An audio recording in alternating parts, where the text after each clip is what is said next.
नमस्कार। भारत के इतिहास में शायद पहली बार महाराष्ट्र की संत भूमि से निकली भजन कीर्तन की आवाज अब देवभूमि उत्तराखंड में गूंजने लगी है। अवसर था सरस्वती नदी के उद्गम स्थान पर माणा गांव में निर्मित ज्ञान की देवी सरस्वती के मंदिर के उद्घाटन का। इस मंदिर की संकल्पना की है विश्वधर्मी प्रोफेसर डॉक्टर विश्वनाथ दा कराड जी ने। सन 2009 में किया गया ये संकल्प सन 2021 में पूरा हुआ। इस सरस्वती ज्ञान विज्ञान मंदिर के उद्घाटन का समारोह 7 दिनों तक चला, जिसमें जाने माने कीर्तनकार प्रवचनकारों ने भारत की प्राचीन ज्ञान परंपरा को लोगों तक पहुंचाया। इसी पर आधारित संत भूमि से देवभूमि तक इस विशेष कार्यक्रम में विश्वधर्मी प्रोफेसर डॉक्टर विश्वनाथ दा कराड जी की संकल्पना से उभरे विश्व शांति दर्शन चैनल पर हम देखेंगे। अपने जन्म के तुरंत बाद ही महर्षि वेदव्यास को कैसे अपने माता पिता से अलग होना पड़ा, ये हमने अब तक सुना। इस कथा में अब हम सुनेंगे देवव्रत की जन्म कथा। देवव्रत, जिन्होंने की हुई एक प्रतिज्ञा के कारण वे भीष्माचार्य के नाम से जानने लगे। क्या थी ये प्रतिज्ञा और क्यों लेनी पड़ी उन्हें ऐसी प्रतिज्ञा, आइए सुनते हैं।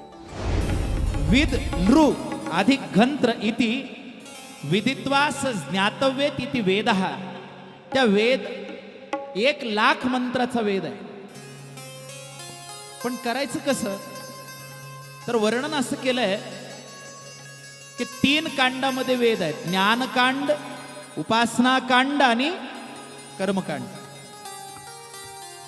आपल्याही जीवनामध्ये 3च गोष्टी आहेत: ज्ञान आहे, उपासना आहे आणि कर्म आहे. एखादा शेतकरी शेतामध्ये जातो, काम करतो, धडा धडा धडा, हे त्याचं कर्मकांड आहे.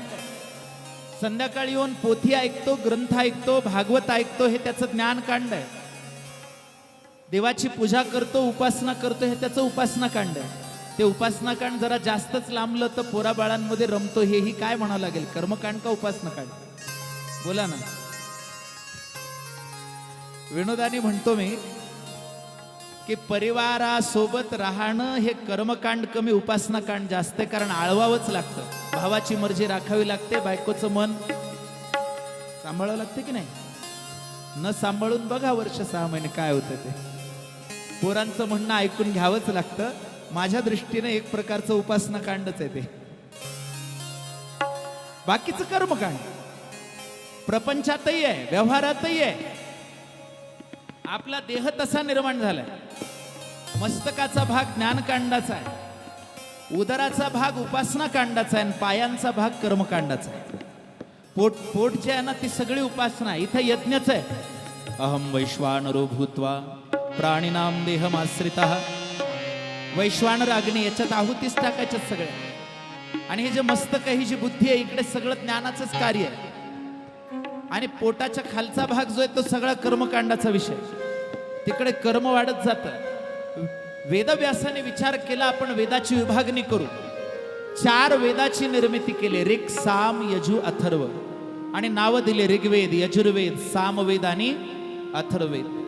वेद व्यासांनी विभागणी केली म्हणून नाव पडलं व्यास, नव्हे वेदव्यास.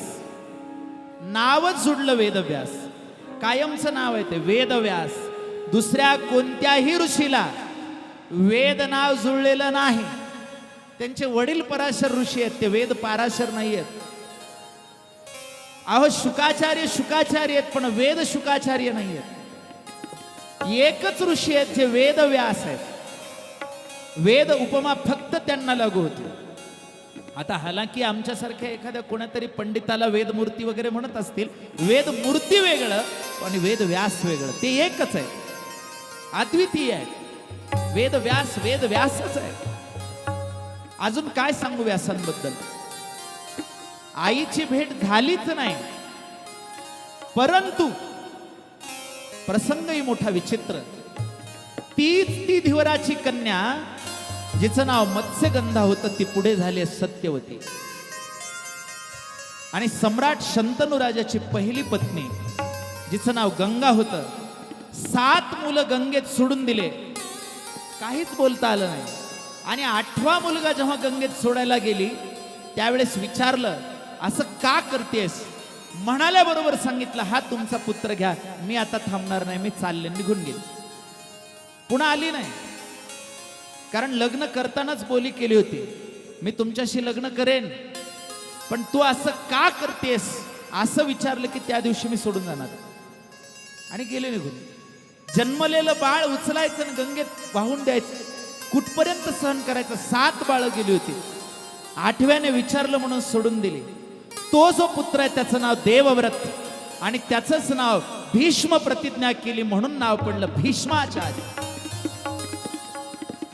14 वर्षाचं वय होतं आणि त्यावेळेस शंतनू राजा शिकारीसाठी वनात येतात.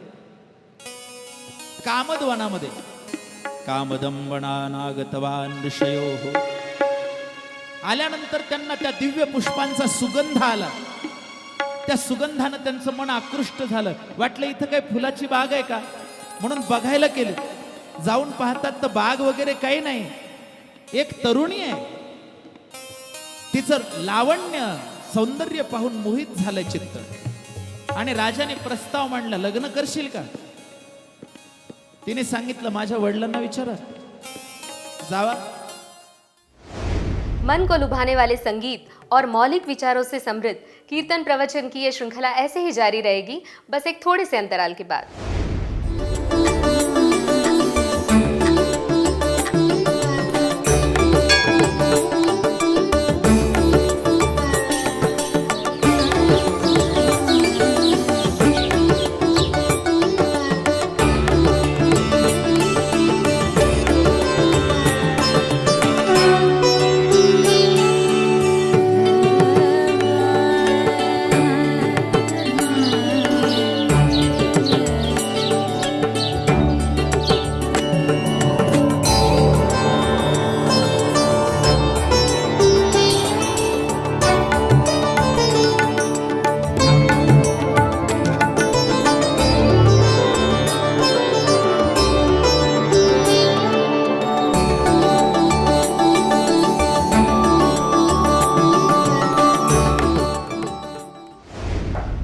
विश्व शांति दर्शन चैनल पर फिर से एक बार आप सबका स्वागत है.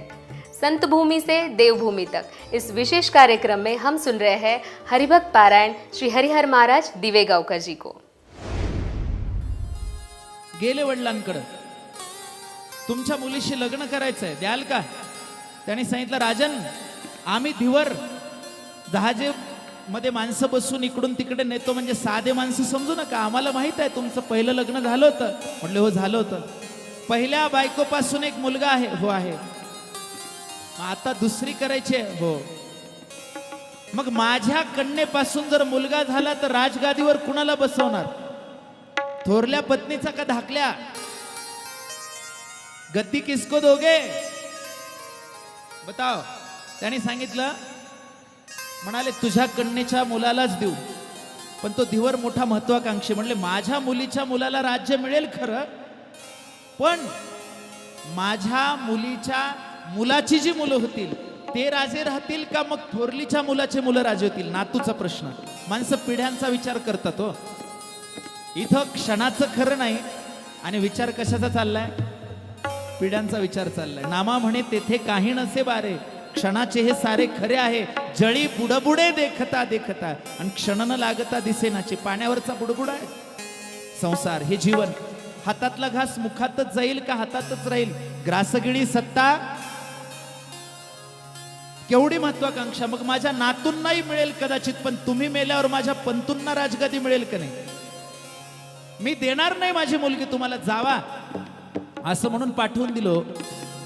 अक्षरशः राजा शंतनू रडत रडत आलाय घरी. जेवण नाही, अन्न नाही, पाणी नाही, धरणीवरती पडलाय. 15 दिवस गेलेत. मुलांनी बापाला विचारायची हिम्मत नाही. प्रधानजीला विचारलं, प्रधानजी पिताजी के ये हालत क्यों हुई? खाना नहीं खाते, पानी नहीं पीते, सोते नहीं, जागते रहते, रोते रहते, क्या हुआ है उनको? बताइए तो सही, क्या हुआ? सांगितलेलं ऐकून घेतलं भीष्माचार्यांनी आणि भीष्माचार्य तडातड त्या धिवराकडे गेले. धिवराला सांगितलं, बाबा का देत नाहीस तुझी मुलगी माझ्या बापाला? देऊन टाक ना. मुलगा बापाच्या लग्नासाठी मागणी घालायला गेला. हे भारतातलं नवल आहे. त्यांनी सांगितलं तुमचे मुलं राजगादीवर बसतील, नातू बसतील. भीष्माचार्यांनी दोन्ही हात वर केले आणि प्रतिज्ञा केली, आयुष्यात जन्मात कधी लग्नच करणार नाही, आजन्म ब्रह्मचर्य पालन करेन म्हणून प्रतिज्ञा केली. आणि त्या दिवशी नाव देवव्रत होतं, पण नाव पडलं भीष्म. मग लग्नच नाही करण्यावर मुलं नाही झाले तर मग तुझ्या नातवंडांना आणि पतवंडांना काय अडचण आहे? आता तरी दे ना बाबा. मग तयार झाला लग्न करायला. त्या धीवराने सत्यवतीचं लग्न शंतनू सोबत केलं. लग्न झालं.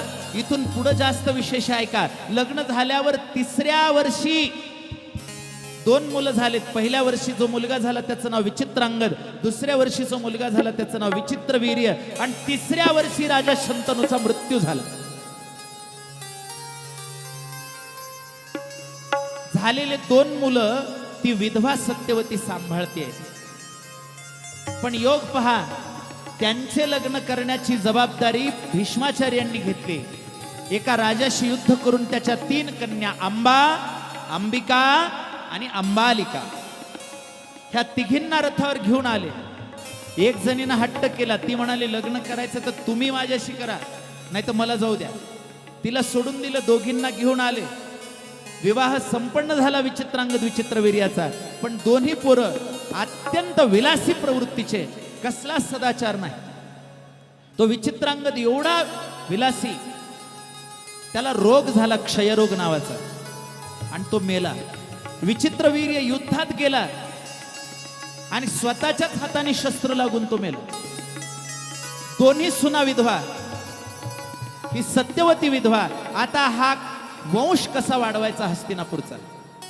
त्यावेळेस आठवण आली, माझ्या लग्नाच्या आधी पराशर ऋषींपासून एक पुत्र जन्माला आला होता, कदाचित त्यांची मदत घ्यायला पाहिजे, आणि म्हणून व्यासांना बोलावून घेतलं. तोपर्यंत आईची भेट नव्हती. व्यास महर्षींनी आईचं दर्शन घेतलंय. व्यासांच्या डोळ्यात अश्रू आले. आई, आज आठवण आली का आमची? हो पुत्र, आता वंशाचं संकट आहे. वर्णन असं करतात की नियोग विधीनं, व्यास प्रसादानं विचित्रांगद आणि विचित्रवीर्याची पत्नी गर्भवती होते. एक दासीला सुद्धा प्रसाद दिलाय. इथे नियोग विधीचा अर्थ शरीर संबंध असा होत नाही. एक शास्त्रात विधी सांगितलाय.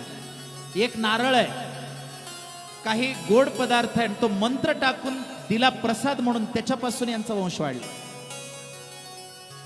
शास्त्रीय प्रयोग आहे हा. त्या दोघी गर्भवती झाल्याने एक दासीलाही प्रसाद देण्यात आला.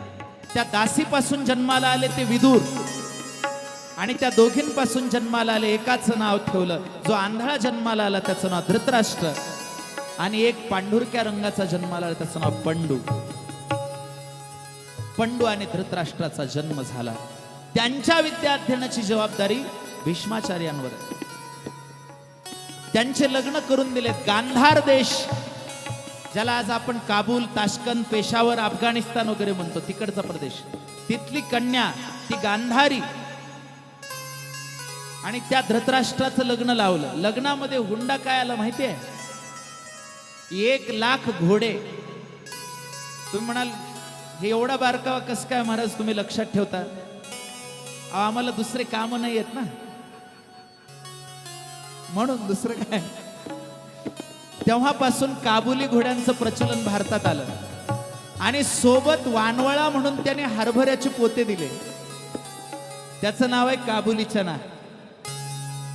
हे सगळं धृतराष्ट्राचं लग्न झालं म्हणून आपल्याला मिळालंय बरं का. त्याच्या लग्नात आलेलं आहे ते भारतात. असंही आलं असतं म्हणा, पण त्यांच्या लग्नात आलेलं सांगतो. इस तरह कई कीर्तन प्रवचनों का आनंद हम उठा पाएंगे विश्व शांति दर्शन चैनल पर, संत भूमि से देवभूमि तक इस विशेष कार्यक्रम में। मिलते हैं अगले संस्करण में, तब तक देखते रहिए विश्व शांति दर्शन। नमस्कार।